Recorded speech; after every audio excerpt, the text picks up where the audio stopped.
Eh bien, c'est tout le monde, j'espère que vous allez bien, c'est Kendensei. Aujourd'hui, on se retrouve pour une nouvelle vidéo pour la preview de l'épisode 93 de DBS. Comme je l'avais dit dans ma vidéo de la revue de l'épisode 92, que j'allais faire une preview de l'épisode 93. Mais bref, allez, c'est parti. Donc au tout début, on a Goku qui va chercher Freezer, qui est pas dans l'enfer, mais un enfer exprès pour lui. Enfin, c'est un peu un paradis, mais lui, il déteste les bonnes choses, donc c'est un peu un enfer pour lui. Et du coup, il est dans un cocon, et il peut plus utiliser ses membres. Enfin, peut-être qu'on le nourrit, je sais pas comment, mais après, je sais pas si on le nourrit ou pas, mais bref. Donc du coup, Goku, il va chercher Freezer et il fait un mini Tarzan et il coupe l'espèce de cocon. Bon, après, c'est pas surprenant, hein, vu la force de Goku, et ben, il peut faire un Tarzan tranquillement. Enfin, il peut couper un cocon tranquillement. Donc, quand Freezer se détache, on voit très bien que dès qu'il met les pieds par terre, tout l'ensemble devient violet et on voit que tous les fleurs ils sont un peu pourris, enfin ils sont pas pourris mais tout devient violet et on voit que Freezer est vraiment très maléfique, c'est pour ça que tout devient violet, enfin un peu, bah oui c'est violet mais un peu de la couleur maléfique tout ça. Donc après on passe à l'univers 4. Donc dans l'univers 4 on voit un jeune garçon ou une jeune fille je sais pas, parce qu'on dirait un peu une fille mais bref. Et on voit un garçon qui a l'air, je pense pas que c'est le plus puissant de l'univers 4, mais bon après faut pas se fier à l'apparence. Donc qui était là, il recrute ce garçon là, et enfin ce combattant là, et après je pense que c'est pas le plus fort de l'univers 4, mais je pense que c'est un des plus forts de l'univers 4, parce que c'est sûrement un gars qui est vraiment très proche de Kitela. Et excusez-moi, et je pense que c'est lui qui est le plus proche de Kitela. Et je pense que que Kitela il va dire un truc dans le genre ah encore Beerus, c'est à cause de toi que tous les univers vont être détruits, tout ça. Enfin je pense qu'il va se moquer de Beerus parce qu'on sait très bien que le chat et la souris ne s'entendent pas bien, pardon. Et en plus, on sait très bien que dans des spoilers, on a appris qu'il détestait Beerus. Donc voilà. Donc comme je dis, je pense que ce garçon-là, c'est un peu un gars fort de la Kaishin, quoi. Un peu comme Topo. Enfin, je dirais pas qu'il a la puissance de Topo, mais je dirais que c'est un gars comme Topo, je veux dire, en termes de lien avec des gens. Donc voilà. Ou peut-être que il va, par exemple, il va quitter là, il va appeler Kuru, et Kuru, par exemple, quitter là, il va lui dire alors, t'as recruté des guerriers. Après, Kuru, il va lui faire montrer, par exemple, le garçon qu'on a vu, et le garçon, il va se prosterner un peu, et il va dire oui, quitter là, ça m'a un truc comme ça. Donc voilà. Donc c'était tout pour l'univers 4. Bon après on sait très bien que Kitela, je pense que ça va être pas du tout un ami de l'univers 7. Au contraire, je pense que ça va être un des ennemis principaux de l'univers 7. Je dis pas que ça va être l'ennemi principal, mais un des ennemis principaux. Par exemple, un ennemi principal après l'univers 11, qui sait. Mais bon, bref. Donc après on passe à l'univers 6 et du coup on voit, comme je l'avais prédit dans mon ancienne revue, Kale elle se transforme directement en Super Saiyajin légendaire. Elle va pas se transformer en Super Saiyajin normal comme je l'avais prédit.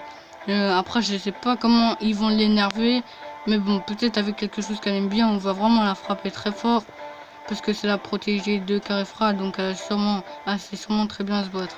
Donc on la voit se transformer et en fait c'est un petit Toriyama et la Toei nous ont fait un petit troll parce qu'on croyait tous que ça allait être vraiment une fille vraiment comme Broly, qui allait muscler tout ça avec toutes les parties du corps. Ouais, elle est musclée au niveau du bras, tout ça, mais en fait c'est quand on remarque tous, en fait on visionne pas très bien, et si vous visionnez vraiment très bien, vous mettez pause au bon moment, vous pouvez très bien voir que son cou il est pas comme Broly, il est tout à fait normal, et que ses bras et ben ils sont moins imposants que ceux qu'on va voir directement sur par exemple qu'on va voir quand elle se met direct devant l'écran et qu'on voit toute sa tête.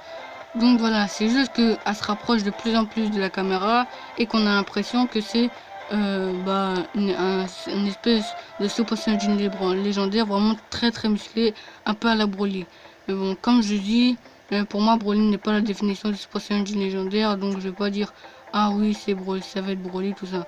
Donc moi je vais dire Super Saiyajin légendaire. Donc voilà, elle se transforme en Super Saiyajin légendaire et après on voit qu'elle fera en Super Saiyajin 2. Donc là je suis vraiment surpris. Ok, le Super Saiyajin, je veux bien l'accepter, le Super Saiyajin 1, ok, mais le Super Saiyajin 2, va falloir vraiment bien m'expliquer. Ok, on voit très bien qu'elle est en Super Saiyajin 2 parce qu'elle a la mèche. Ses yeux, ils sont un peu plus, sérieux et ses cheveux, ils sont hérissés. Même si on voit pas qu'elle a des éclairs parce qu'elle déploie pas son aura. Donc on voit très bien qu'elle est en Super Saiyajin 2 et elle est en train de sourire quand Kale se transforme. Bon, peut-être qu'elle est pas assez impressionnée de ça, mais en tout cas, KB, il est vraiment très impressionné. Il a même peur. Donc moi, je pense pas que Carefra elle aura peur justement, mais quand elle voudra se combattre contre Kale, je pense quand elle va sourire, après elle va foncer directement pour combattre contre Kale. Kale, elle va lui donner une grosse patate et enfin un gros coup de poing et elle va complètement avoir peur, enfin je vais pas dire avoir peur, mais elle va avoir un peu une crainte de Kale. Mais bon, après moi je pense que comme on l'avait vu dans des spoilers, et ben elle a une deuxième force, enfin une deuxième forme où elle se maîtrise totalement. Donc voilà. Et du coup je me demande bien comment Kiabe va acquérir un nouveau power-up. On sait très bien qu'il a le Super Saiyajin 1 déjà, mais je pense pas qu'il aura un Super Saiyajin 2, enfin peut-être, mais je pense pas qu'il aura un Super Saiyajin 3, tout ça. Faut qu'il a un power-up au niveau d'un dieu, par exemple, je sais pas moi, le Super Saiyajin God, puisqu'il a déjà vu le Super Saiyajin God et le Super Saiyajin Blue. Oui, il a déjà vu le Super Saiyajin God dans le manga, et le manga, c'est sûr que tout est officiel, comparé à l'anime. Donc voilà, donc moi j'ai vraiment envie que Kiabe il s'entraîne vraiment très dur parce que là pour l'instant il apprend aux autres, c'est pas lui qui s'entraîne. Donc je suis un peu déçu de Kiabe comparé à Carefra qui enchaîne les Super Saiyajin. Bon après, je pense pas que Carefra va se transformer aussi en Super Saiyajin Blue, surtout qu'elle a jamais vu Super Saiyajin God et je pense pas qu'elle sait qu'il y a un Super Saiyajin God. Donc moi je pense qu'elle aura quand même le niveau d'un Super Saiyajin God. Je sais un peu fou, mais je m'explique. Déjà, le niveau de Super Saiyajin ne veut rien dire.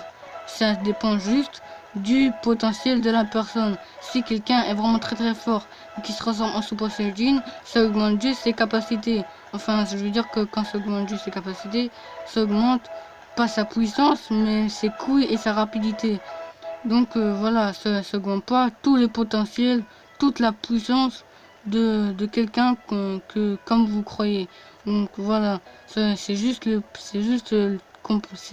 comment dire, il faut juste comparer ça au potentiel de quelqu'un. On peut très bien imaginer qu'Arifra se transformer en Super Saiyajin qui équivaut au Super Saiyajin Blue. Enfin, je dis ça comme ça, mais je le pense pas. Mais on peut très bien l'imaginer.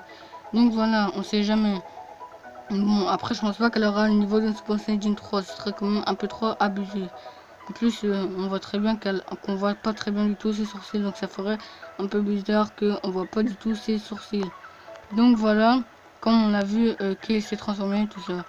Donc moi j'espère que KB il va s'entraîner dans les dernières heures. Enfin par exemple il restera 1 heure, je pense qu'il va s'entraîner avec Vados. Parce que j'ai vraiment envie qu'il s'entraîne durement et qu'il a acquis le Super Saiyajin Blue. Enfin peut-être qu'il va l'acquérir dans le tournoi sous peine de colère. Mais bon après ce serait.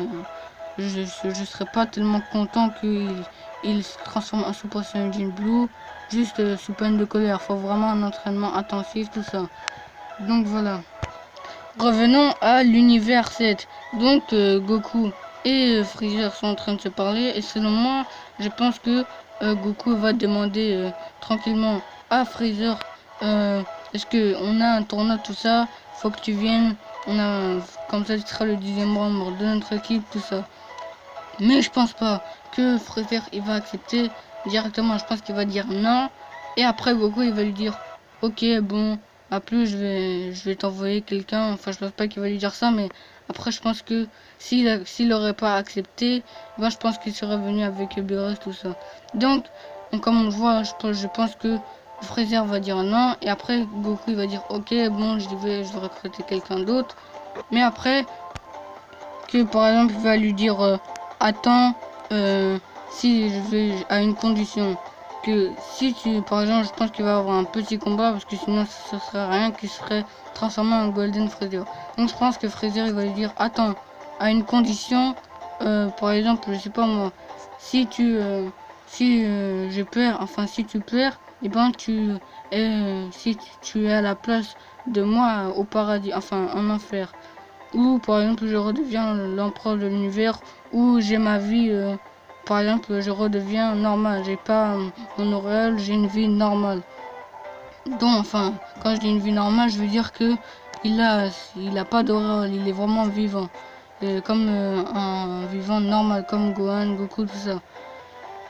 Donc je pense qu'il va lui dire un truc comme ça, du genre comme ça, et après Goku il va lui dire ok, donc du coup, mais si Goku bat Freezer, et ben enfin Freezer il va lui dire je viendrai sans problème, et je ne discuterai pas, je ferai rien.